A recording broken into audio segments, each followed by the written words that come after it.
Hi, I'm Kathy from Catalyst Fitness and Nutrition, and today I want to talk to you about alcohol calories.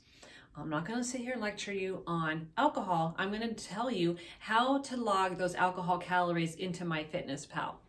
So you may, or maybe you haven't, noticed that when you put in a glass of wine or even a beer into MyFitnessPal, that there's not very many carbs. And you might be thinking, hey, this is great.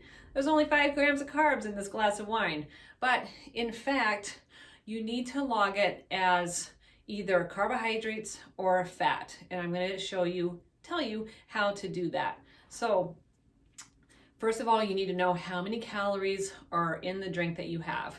Most of the times it's listed on a beer or something that comes in a can, but there's usually no values on wine. And again, when you punch it into MyFitnessPal, it will show the calories, but then you kind of have to back that out. Also, knowing how much you're drinking is going to be super helpful to being accurate. So most of the values are for 5 ounces of wine. 5 ounces of wine is like this much. I usually drink about 7 ounces of wine. So you want to make sure that you're accounting for that as well. 5 ounces of wine has 125 calories.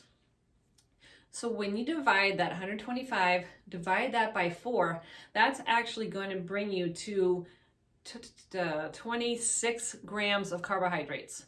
So that needs to be listed as such. And you can go into MyFitnessPal and you can look up wine as carbs and then put in the amount of ounces that you're having of the wine. I think, and they also do that for alcohol, like vodka as well.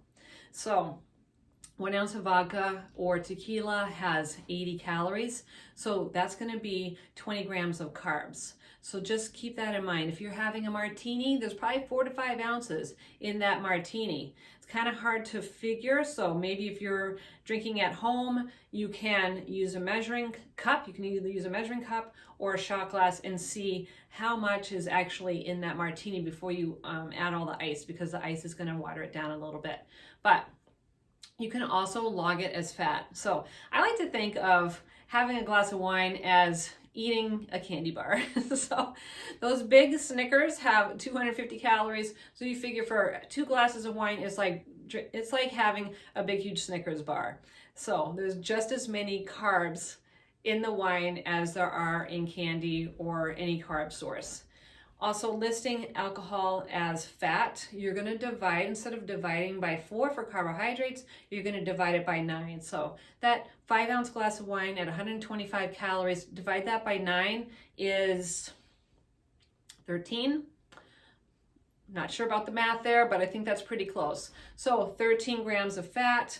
When I have alcohol, I like to list both. So I usually have 2 glasses of wine when I do drink wine, and I'm going to list one of those as carbs and then one of those as fat, because let's say I'm at 60 grams of fat.